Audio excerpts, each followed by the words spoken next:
What's up, guys? Welcome back to my channel. So I'm here today to talk about The Real Housewives of Atlanta, Season 15, Episode 1, Who's Gonna Check My New Boo? So be sure to like, comment, subscribe, and let's jump right on into this.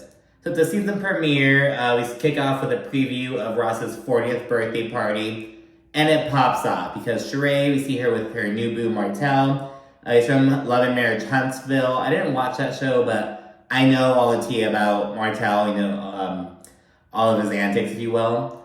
But yeah, and Kenya and him get into it. We see her popping off on him. But yeah, and so we kick off with Shereé and Martel, of course. It's the first time we're seeing them on camera. Remember last season she was with Tyrone, and then at the reunion, she was with Martel already, but she was on the phone with him. She was at the reunion. This is the first time we're seeing them on camera together. She says she's happy she didn't give up on love after Tyrone.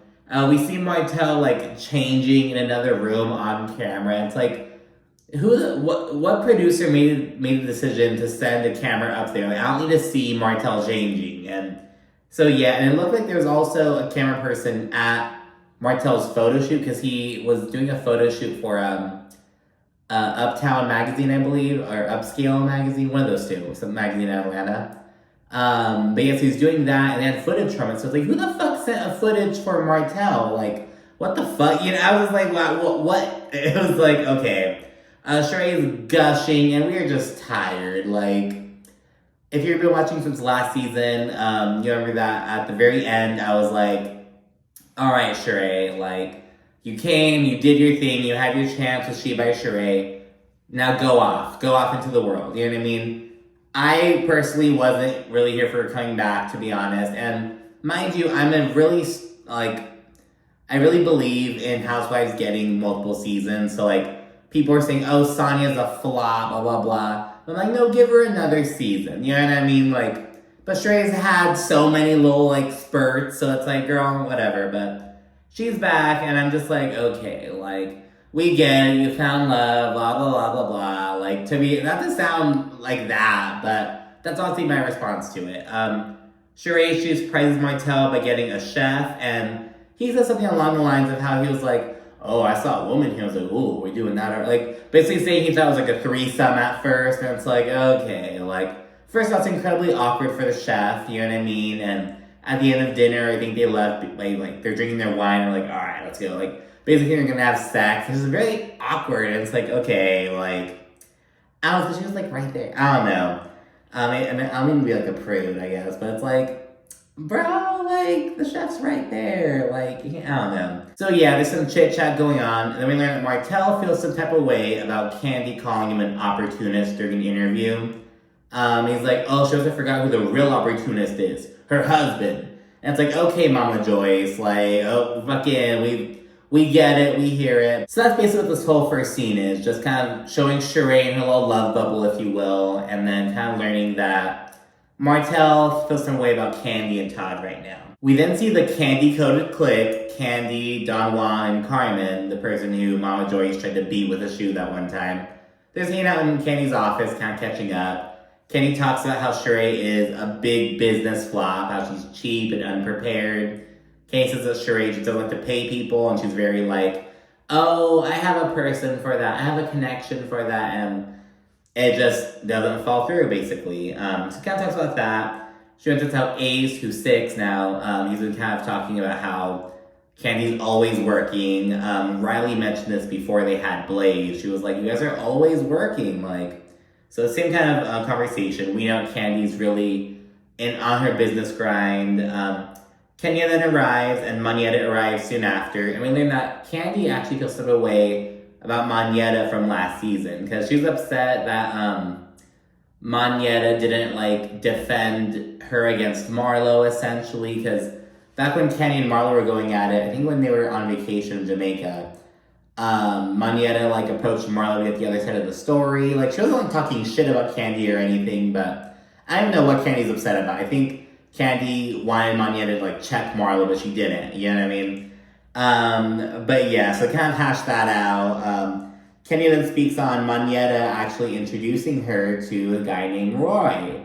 this dude, he's Kenya's companion, as she explains it. She took him as a date to Monyetta's husband's, his name's Heath, to his birthday party. It was really cute. So it's like, okay, Monyetta, like, good for you. So yeah, we see Kenya just kind of having fun dating pool a little bit, which is great. You know, she deserves it. But yeah, then Kenya says that she's really disappointed that Kandi and Shereé are still really, like, going at it from last season. They're still on kind of weird terms right now. Behind the scenes, Kandi's been doing these little spoofs and skits about Shereé and shit. Just like being petty and fucking with her. Kandi admits it, she's like, it's petty. Kenny and Monyetta then segued to talking about how word on the street is that Shereé's new man, Martell, is kind of hanging out with other ladies in Atlanta, kind of dating around, and basically being unloyal to her. So they talk about that, and then Kenya, she takes it a step further, and she reveals that Martell actually lightweight tried to talk to her, essentially slid into her DMs on Instagram. Kandi's like, pull up your message, blah, blah, blah. So she gets Kenya to pull up the message, and they like, there is something in it's like, oh, do you accept this message request? And they accepted it, but then once they accepted it, they saw that he had unsent it, basically. So they didn't see what he had sent, and it could have been hi for all we know, like, who knows. But yeah, Kenya does bring that up. And in her confessional, one of the producers is like, oh, Kenya, why didn't you respond to Martell? And Kenya's like, are you kidding me? Every woman who, like, talks to him gets pregnant. And she's like, but luckily, Shereé doesn't have her period anymore, so she doesn't have to worry about that. Just throwing shade. Kenya, Shereé, and Kandi were really, like, the focal point of this episode. It was like, oh my gosh, like, this little ping-ponging Shereé against both of them, basically. And then, of course, Kandi having some beef with the newbie. Kandi then calls Martell a thirst trap, and Kenya's really debating if she should tell Shereé. She's like, it's not like we dated. It's not like, you know, we did anything. It's like he messaged me, but should I let her know? So she's kind of thinking about that, and of course she's going to let her know. Kandi then brings up how Todd, he's kind of on his little movie grind. He's working on writing a production, and he asked Kandi to produce it, but Kandi's so busy with her own projects, and she's like, I can't just produce something right now. So there's some tension. Kandi gets emotional and talks about how, like, basically she feels like Todd is being passive-aggressive and, like, trying to make her look like the bad guy, essentially. She didn't really elaborate too much on it, but Kandi made it sound like she feels like Todd is trying to make her look like the bad guy. You know what I mean? Something along those lines. And so, talks about that, it's a little raw moment, and then we segue to Sanya and her packed-ass house. Remember, it's Sanya, her husband Ross, and their son Deuce. Their parents, so that's 5 right there. Sanya's sister, Sanya's brother-in-law, so her sister's husband, and then their 2 children. So it's a family, it's a household of 9. They all moved from Austin over there together. And so yeah, it's so many people. She's speaking about Ross's birthday bash, and Sanya says that she feels like she has to, like, redeem herself from last season, because remember, she had that fucking Party City fiasco where she threw the really underwhelming party that was not a housewife standard at all. So yeah, she's like, I have to redeem myself a bit, so she's going with that mentality. And we also learned that, because remember, so everyone's living with Sanya because they relocated from Austin to Atlanta. And the plan was for, you know, everyone kind of get on their feet and whatnot, and then kind of handle their shit. However, Sanya's brother-in-law has been having a hard time getting into Atlanta real estate market. And so she's like, okay, well, why don't you become my assistant? So her brother-in-law is her assistant. Her sister, we know she's is her hairstylist.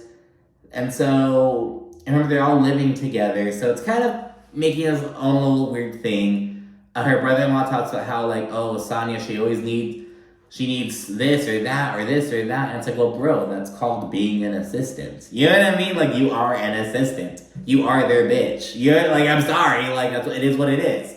Especially if you're, like, living with her. Oh, my goodness. And Sanya's sister, Shereé, she brings up how she's, I think it's Shereé. It might be Shereé. I think it's Shereé, though. She brings up how, like, oh, Sanya has no boundaries. She talks about how they're eating dinner, and Sanya's thinking of more shit for her brother-in-law and assistant to do. So kind of talking about that, Sanya's sister also brings up how Sanya's kind of in her own bubble, and like they have dinner at 6:30, and at like 6:28, Sanya will ask the kids, "Want to go outside?" So then Shereé has to be the bad guy, and just she's kind of going off on Sanya, and at the end of the day, it's like, well, bitch, get out. Like, what, you are living with your sister. Like, you know what I mean? And it's like, what? I don't know. It's like, well, girl, you just might have to fucking move a bit. Because last season in Confessional, Drew Sidora was talking shit about how far out Sanya lives. She's like, she doesn't live in Atlanta, right? She doesn't live in Atlanta. And granted, there's some other ladies who don't, like, live in Atlanta proper, live in the Atlanta area. And so I'm like, where does she live? I don't know if she lives, like, in a different county or whatever. I don't know where it is. So it's like, you might have to move a little further out, Shereé, and kind of get your shit together, rent a condo. Like, I don't know, girl, but if it's so bad, like, just get out. She calls Sanya, like, a dingbat, and it's just like, I don't know, girl. And Sanya says that, like, for as long as she's been a track star, she has always provided opportunities for her family. Like, her parents used to manage her, sister does her hair, like, her family gets a check off of her, basically, off of her opportunities, the things that she brings her family. So it kind of puts Sanya in a weird position, and we see the sister's point of view, and the sister is like, there was a point in time where Sanya was the priority. She talks about how there'll be days where Sanya will get home at like 11 p.m. and then text her sister and be like, "Oh, can you come cut my wig off?" And it's like, okay, I get that a bit, but it's also like, well, I mean, you're like the live-in hairstylist. Like, you're also her sister. Like, can you tell her no? Like, can you just act like you're asleep? Like, I don't know. But again, at the end of the day, it's like, you need to get I don't know if they have jobs outside of what they do for Sanya. But if they don't, it's like, well, you need to get a fucking job outside of your sister. So yeah, at the end of the day, it's like, yeah, she may be having her brother-in-law do a lot. She'd be asking her sister to, do shit with her hair super late. But it's like, you guys are living there. You're right there. So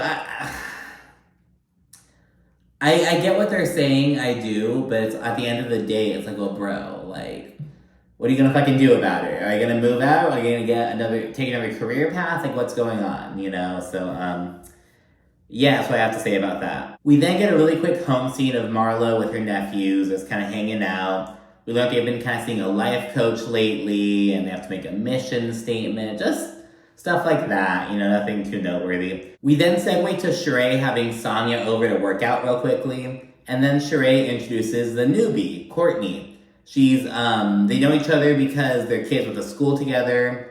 She has a marketing consultant business, a jewelry line, and Courtney kind of came off as annoying during my first watch. I don't know if it's her voice, her face, the manner in which she was introduced.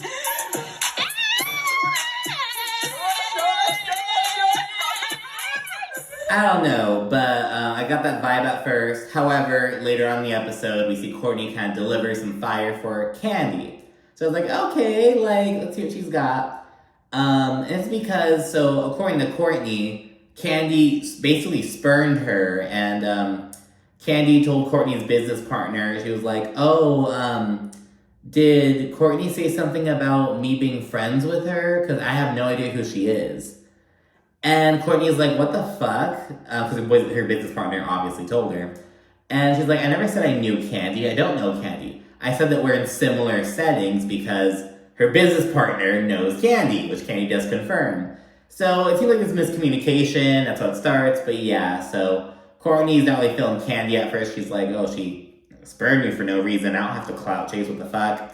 Shereé responds to this by saying, Kandi's always talking about people unless she's eating or sucking dick. And it's like, okay, girl. Sanya then rolls up to the event venue. She says that she initially had a budget of $40,000 for Ross's 40th birthday. But after it was all said and done, she was up to $100,000. And first off, I'm like, we don't need to know how much you spent, Sanya. That's kind of tacky. Am I wrong? Like, it's cool for us to, know, but for us just be saying it in a confessional, I don't know. Is that so tacky? I know it's kind of like the old school mentality, don't talk about that. Is it different because it's Housewives? I don't know, but she wants us to know she's redeeming herself, basically. I think because in that context, I'm like, okay, girl. People begin rolling in. They're all dressed up. It's a Harlem Nights theme, so it's kind of like 1920s-ish, kind of like Great Gatsby, but not Great Gatsby, you know what I mean? Kenya says her expectations are low from last season. We learned that Drew's not going to be there because she had a family emergency, but Ralph is still there because Ralph like, oh, I need to show love to my boy Ross. But Kenya's like, you have to be with your wife. Like, she's having a family emergency. But we know that they're going to wind up splitting up later this season, so, you know. But yeah, more people roll in, including Shereé, who has Martell on her arm. And the ladies react. Kandi says that Shereé went from community service to community property. Sanya says that, oh, well, he ain't got no ankle bracelet on, so he gets an improvement. And Kenya says Shereé needs a spin-off called Watch Me Date These Dumb Dudes. And in response, Shereé says that Kenya should be worried about if Mark is going to take more manner or not. So they're coming for each other in confessionals. And of course, the drama carried on over into Twitter. Shereé was really popping off on Kandi and Kenya in response to Kandi's comment about, community service to community property. Shereé's like, you would know, Miss Former Community Puss, like, all this shit. Shereé told Kenya, when you get your rent-a-man, let me know so we can go on a double date. Shereé was talking shit on Twitter like crazy on Sunday night. We then learned that Sanya filled Marlo in on Courtney's situation with Kandi. So Marlo, of course, goes over to Courtney and gets the tea.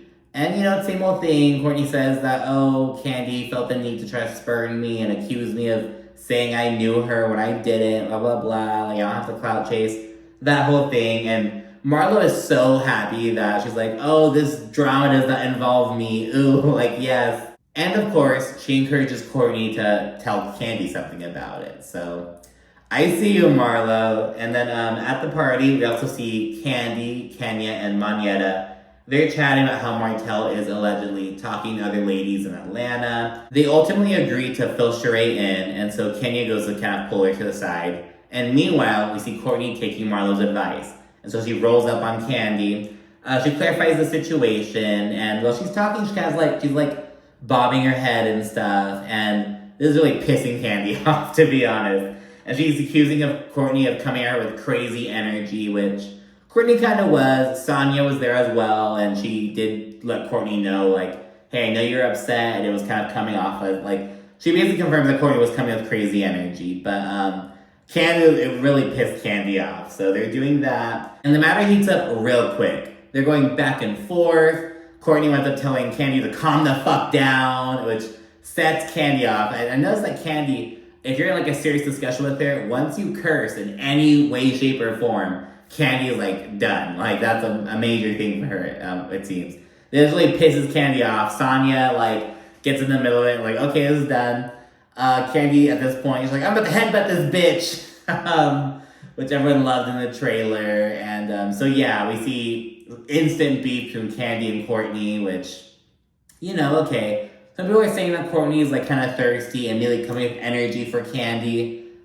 I'm here for it. Whatever. Meanwhile, Monyetta tells Shereé that she and Kandi both heard stuff about Martell talking to other people in Atlanta. And in response, Shereé in the confessional is like, Monyetta barely said 3 words last season, and now she has all this shit to say. And she's like, so what? I'm a Ferrari. If he wants to downgrade to a Toyota, that's on him. And it's like, okay, Shereé. So that's her response to Monyetta's tea about that. And then Kandi proceeds to say that, Martell also slid in my DMs and stuff, all this stuff. Shereé asked to see it, and she's like, why don't I call Martell over, and you can tell him exactly what you told me. And she's like, calling him over, and it's like, what the fuck? Like, why can't you just be, like, a grown-ass woman, and here she has to fucking say? Like, we have to call your man over so she can tell, like, what? So yeah, they do that, and it's to be continued, but we know that Kenya pops the fuck off. She winds up telling Martell, what's a cheater? Always a cheater, you fucking piece of shit, and just going back and forth.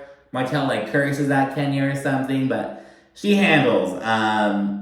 But yeah, it was a pretty good season premiere. I'm ready for this season, and I hope you are as well. Thanks again for watching. Be sure to like, comment, subscribe, and stay tuned for more. Thanks. Bye.